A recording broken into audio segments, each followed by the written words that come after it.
Hey everyone, and welcome to the People vs. O.J. by The Verdict's In. I'm your host, Nicole. I'm Gary. And today we are back for the People vs. O.J. American Crime Story, Season 1, Episode 2. We got the Bronco chase, the infamous Bronco chase in this episode. And right. We got to see a little more of the Kardashian family. Yeah, the Kardashians. What did you think of the episode overall? Overall, I mean, I enjoyed it. It was a pretty good episode. And it was entertaining, to be in, I guess, the Bronco, almost the whole episode. Yeah, almost the whole episode. And as Gary and I said, we're going to be only talking about the show. Yeah, we're only focused on the show. We're not going to be saying, hey, that didn't happen in real life. Yeah, we're not going to really be focused on the case. We're just podcasting on the show, which is, I believe the show is just for entertainment purposes. Right. Otherwise, they wouldn't have made a show and they would have got Cuba Gooding Jr. Right. But what we decide to do is after the show is over, we would like to look up the real case at hand. Right. Look at documentary of the trial and facts and maybe do a special podcast on that afterwards. Right. But we get OJ, he's in the back of the car, which was news to me. I was talking to the other day about it. And even they didn't know OJ wasn't driving that Bronco. All these years, I heard of the Bronco case, but I thought he was driving the Bronco. I didn't even know that it was someone else driving. Yeah, I knew it was his friend driving it. Okay, they call him, I think his name's AC, and they called him the poor man's OJ. Yeah, that was disrespectful. That was. Because is that guy still, even he's not alive or still alive. Yeah, he is. Okay, that was wrong of him. Yeah, that is, and that was, I guess, tasteless of the show. It was. But, people feel how they feel. But one thing I didn't know is that wasn't OJ's Bronco. Oh, yeah, I didn't know that either. Yeah, I didn't know that either. I didn't know they had similar Broncos. So, that was news to me. Well, they said AC worships OJ, so he bought the identical Bronco. And once again, we don't know if that's fact. Maybe they were friends, like, maybe OJ bought him it. I don't know. But I wonder how true that is, like, how they end up getting the same car. But I didn't know that either. That's just like anybody else getting the same car. Yeah, a lot of people get the same car. Husbands and wives, best friends, stuff like that. Yeah, you drive in somebody's car and you say, wow, I like this. Right. I'm going to give me one. Yeah. So we see more of Robert Shapiro this episode, played by John Travolta. He's so extra. He's very extra. But he gives a press conference because he sees the prosecution side giving a press conference. And at this point, I don't know if he assumes OJ is dead because he kind of turned on him just a little bit based on how they showed it. They're like, he made everything about him. And they're like, what's the last words OJ said to you? And he was like, he thanked me for my service. Like, dude, are you serious? Like, I don't know. I just thought this man, they are not portraying him in a good light. Like, when you see him, you see this person, the person that he's portraying, you don't have positive feelings on Robert Shapiro. Right.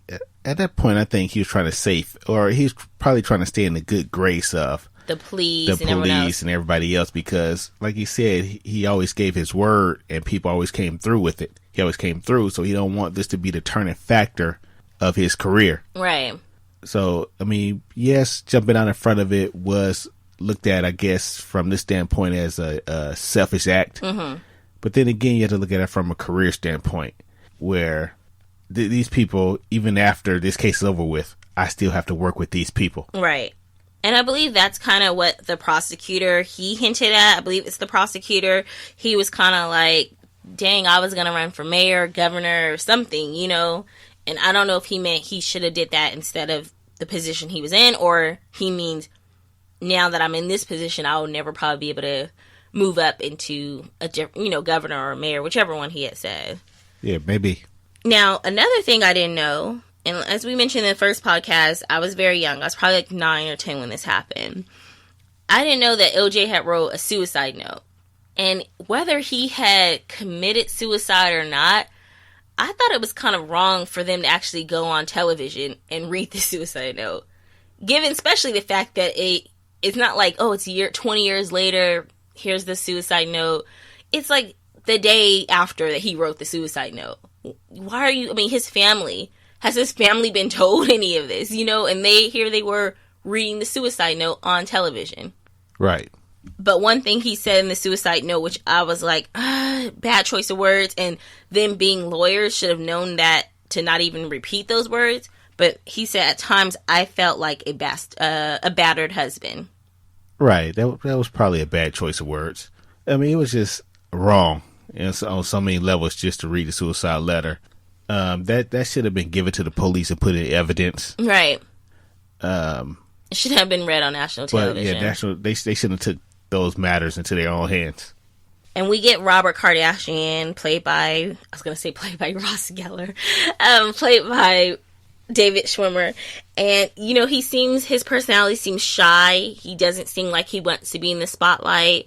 And right. From what I've seen online, that may have been true to his personality.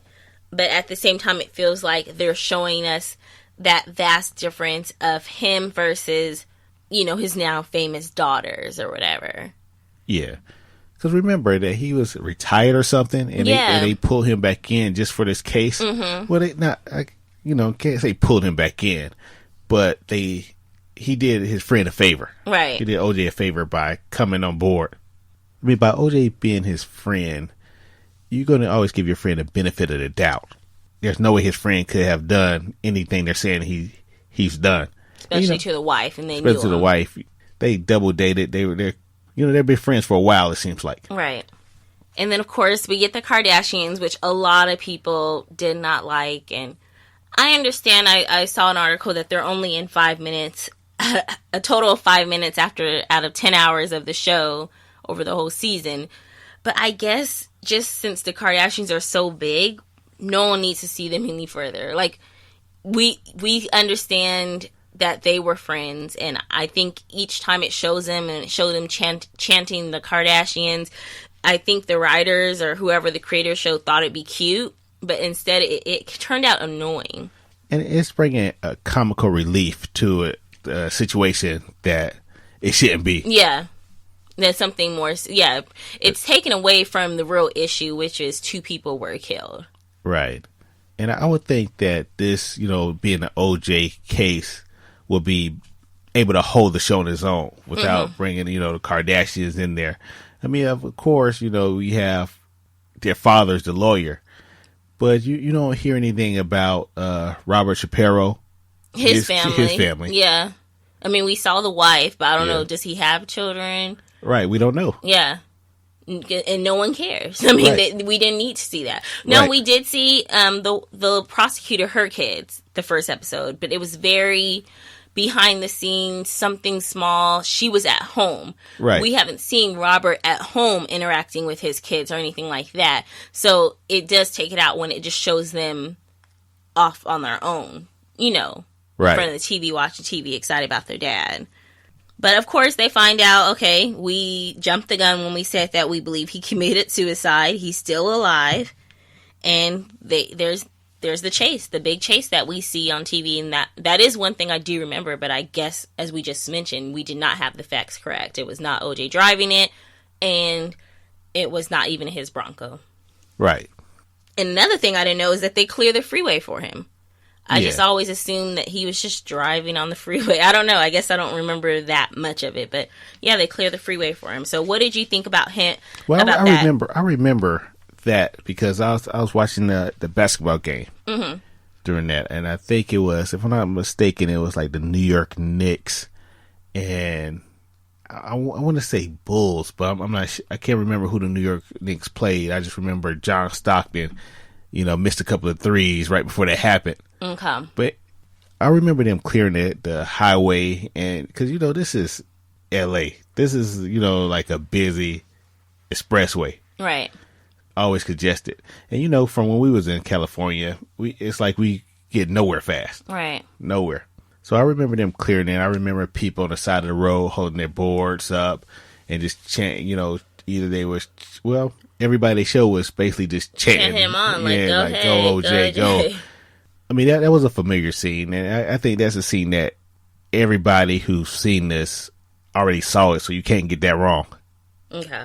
Now, we, of course, see inside inside of it, where Johnny Cochran, he's at the news station, and we see the news reporters or the people in the background, the technicians, they're already preparing a tribute to him. Like, they're showing all his greatest football highlights. They have the sad music going.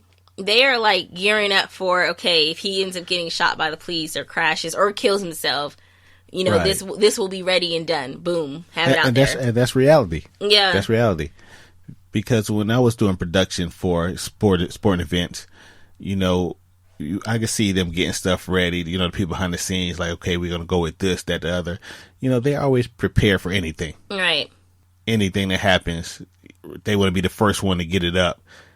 So, you know, they have their little team up there getting his greatest moments, his touchdowns, have the Dionne Warwick or whoever, Celine Dion playing in the background. Right. Celine Dion. It was probably around that time period. It had to be Celine Dion's been out for a while. It's probably her.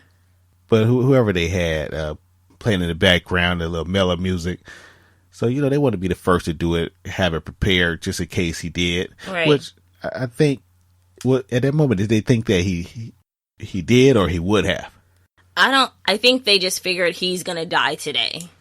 That he'll die. Okay. Whether by the police, he'll crash, or he will commit suicide. Because they kept saying he's in the back of the car with the gun to his head. Right. And okay. I thought of this scene when it shows the technicians getting ready. I forgot the name of the movie we saw with Jake Gyllenhaal when he was that news reporter. He's doing some, like, sneaky shit just to get the story. It was really good. Like a year or two. Nightcrawler? Yeah, Nightcrawler. Okay. I kind of thought of that, just not on that darker level. But one thing I will say, and I just did not understand, is, I mean, of course you don't want anyone to commit suicide, but I don't know. I just felt like they just gave him a little too much leeway. They should have never have let it go on that long, in my opinion. What are you saying? Like, the longer he was there or driving, the longer he would have to commit suicide? Yeah, like, the chase itself should have never happened. Like, when the police first came over and the AC was like, get away, he has a gun in the back of into his head in the back seat. I don't want to sound insensitive, but it's like, so the fuck what, he needs to get out of the car. Like, you guys, this is not going any further. Well, I guess they justified it, because, I mean, AC did pull off after he said that. And the guy said, you know, I'm not shooting OJ. Without being told to do right. so. And, of course, I don't mean shoot him. But I don't know. It just seemed like that whole thing, like, why'd they let it go on that long? I don't really, I mean, it was only one car behind them, so I don't really know what else they could have done to stop it right then and there. Okay. But then even when he, at the end, jumping to the end, when he gets back home and he's on the phone with his mom, I'm like, hold on, what are you guys just letting him chill there? I mean, I'm not saying that he's guilty, but you're doing all this to come and arrest him.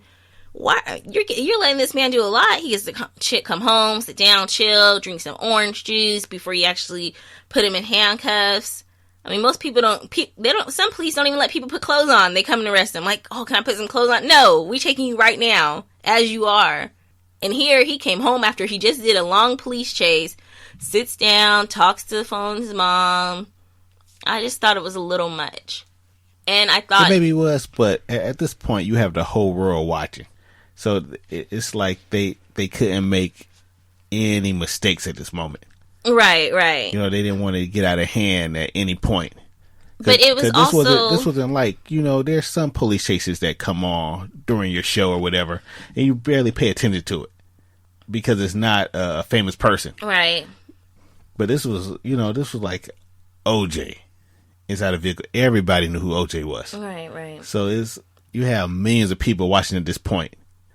And like they said at one point, he said, hold up, this is a playoff game. And he's like, all right, just put it in the small screen, the second screen. That took precedence over a lot of things just because who he was.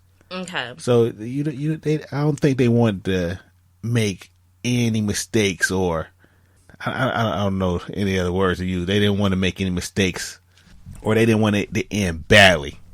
Right. Because you have to understand at that point, the LAPD had a bad reputation already. Right. Just exactly what Johnny Cochran said. He said, given the LAPD's history, we need to be very careful on this case. Right. And he said time after time, the police shoot first and then offers sloppy seconds afterwards. Which I'm like, if he only knew he could say that statement today and it's still relevant. And he said innocent until proven guilty. So at this point, Johnny Cochran's not even part of OJ's team, but they're setting the story for when he ends up joining the case. What? Right. And that right there, that's entertainment value.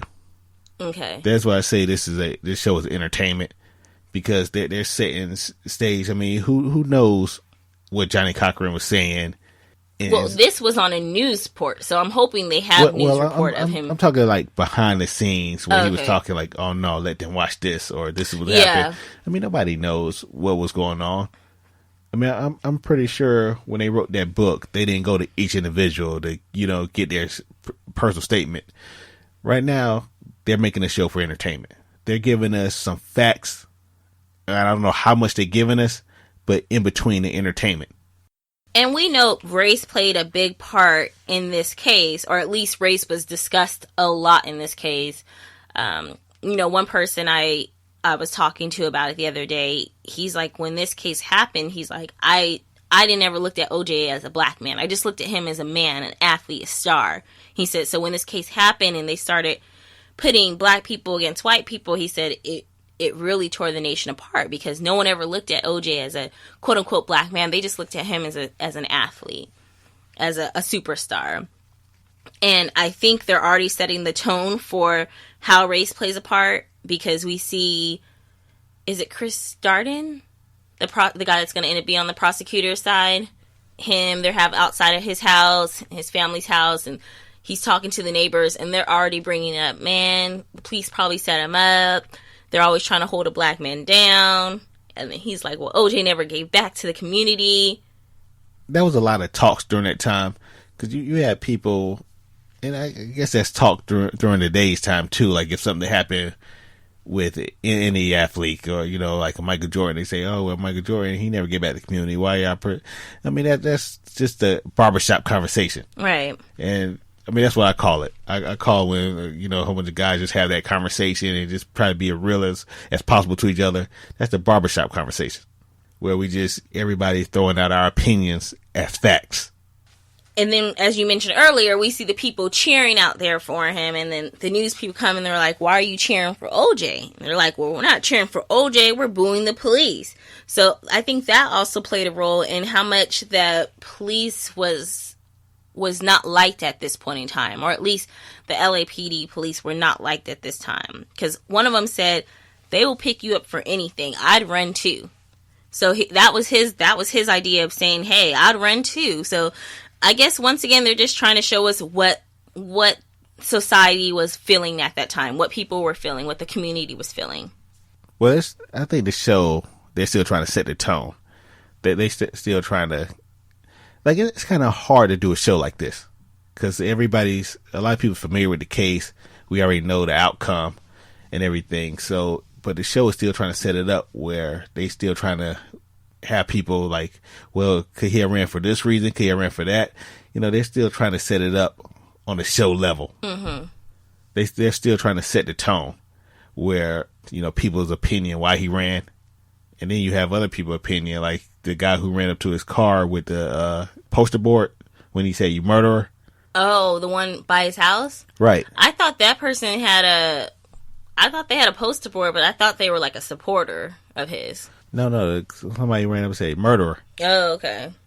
So, yeah, I just think the show, they're trying to set a tone. They're trying to show you what, one group thought, what the other group thought. And, I mean, to me, this right here, it may have got a little racy once the trial started, but at this point, you see OJ had a lot of supporters. They're not only black people out there. There's white people out there cheering them on. There's Spanish people out there cheering them on. So he had a lot of supporters. Yeah, I was surprised, because the way you make it here in the day, you would think, oh, it was only like black people supporting him. But no, there were white people out there outside of his house cheering him on. I mean, as we stated, he was a big celebrity at the time, so he was going to have a lot of supporters early in the investigation. We're getting to know the people in this story a little bit better. The Some of the key players. Some of the key players, yeah. So I'm enjoying it, and we'll see what happens next week once the trial. Hopefully, I don't know how soon the trial will start and everything like that.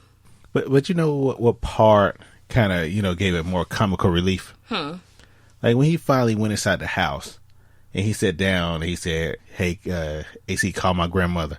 And he said somebody else said, hey, can you give me some orange juice? Mm-hmm. And, I saw, on social media, a lot of people laughing behind that. That this is OJ actually, call him juice and he's asking for orange juice. Right. So, we're not sure if that really happened or if that was just, just to soften up the show right now. But it was funny. Yeah, it was funny. Well, I think that's all we have it for now. We will be back next week with this short podcast as well. We do have a listener letter. And this is actually from Gary's mom, Gloria. She wrote, "Hi guys, I feel the same way you feel about the over-the-top acting. Cuba Gooding Jr. is not at all like OJ. Look at some of his old movies. He's much bigger and his voice is much heavier." And then she also mentioned how the executive producer, Brad Simpson, said that the Kardashians are only going to be in about 5 minutes out of the entire 10 episodes. The reason Robert Kardashian calls him Juice is because his real name is Orenthal James, OJ for short, full orange juice, but most people called him the Juice for short. I heard he got that name his early years when he was in the gang growing up in the projects. The reason why they showed the Rodney King beating will come in play with a lot of blacks being so happy because a black man got off. You'll see it later in the show. The reason Ron went over to Nicole's house was to take Nicole's mom's sunglasses, which she forgot at the restaurant. I heard he had waited on them every time he came to the restaurant, so they knew him. The trial was so long the public couldn't keep up with the evidence. It was sad to see the pictures of her head was almost cut off. Can't wait to see this week. Maybe the actors will grow on me. Thanks, Gloria. Yeah, wow, that's more information. A lot of things we didn't know about. Right. And, we also have emails from Sarah. All right. So Sarah actually wrote us. She listens to a few of our podcasts. And we'd like to thank you for that, Sarah. All right. So Sarah wrote, Nicole and Gary, first off, I love your podcast. You two are my favorite new podcast hosts, especially for Game of Thrones and Ballers. But I have to ask you to stop this one. I think since you guys were so young when this happened that you're not truly grasping how epic this show is and how crazy what went down back then was. You're not familiar with key players that was really affecting your critique of this show. Real people can't be critiqued like fictional characters. Again, I love you guys. I'm not trying to be hurtful, just honest. I'm sure there are older folks listening to this as well who are very familiar with this serious time in our history who may not bother to write in and let you know. Also, young folks need to know this is real and be clear on the true facts. Much love, Sarah. Well, thank you for writing in, Sarah, and thank you for being a supporter of ours. Yes, and thank you for being so honest with us. We appreciate it. And I did write Sarah back, and I definitely understand where she's coming from. This is a very serious case. It is based on true life. Right. And she's right. Nicole and myself, we were young when this happened, so we're not familiar with a lot of the key players. But the thing is, me and Nicole, we want to make this podcast about the show and the show only. Oh, and we hope to go back later and do another podcast on, I guess, the documentaries and with more evidence of what really happened. But right now, we just want to touch on the show, the writing of the show, and the way it was created and produced. Right. And as you see, this podcast is short compared to our other one. So we're not even going over scene by scene. We're just kind of giving our opinion on the episode at hand and what we thought and things that we didn't know. So We're not speaking fact necessarily because we're only going off the show. And we know that everything on the show can't be fact because there's no way they can know everything that happened. I was just reading the Kardashians never chanted their name Kardashians. So, a lot of this is going to be entertainment. But at the same time, we do want to keep it somewhat serious because we know 2 people did die. And that is real. Nothing can change from that. And we know a lot of lives were affected in this situation. And when we do take that seriously. But in the meantime, we will just be critiquing the show. Yeah, just the show. Well, you guys, that's everything for this episode. We will be back next week for the 3rd episode, and we'll see what happens there.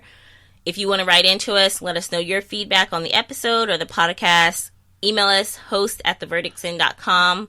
That's HOSTS at theverdictsin.com. And if you just want to write in and let us know how you felt about it, or felt about it, a situation in this key moment in time, just write us and let us know. Yes. And also, we were going to be starting our Walking Dead podcast. It comes back on this Sunday. So if you watch The Walking Dead, we would love that you listen to our podcast as well. It's the Walking Dead series, or you can just type in The Verdict's In and find us on any media that you use for podcast listening. All right, you guys, thank you so much for listening. I'm Nicole. I'm Gary. Good night.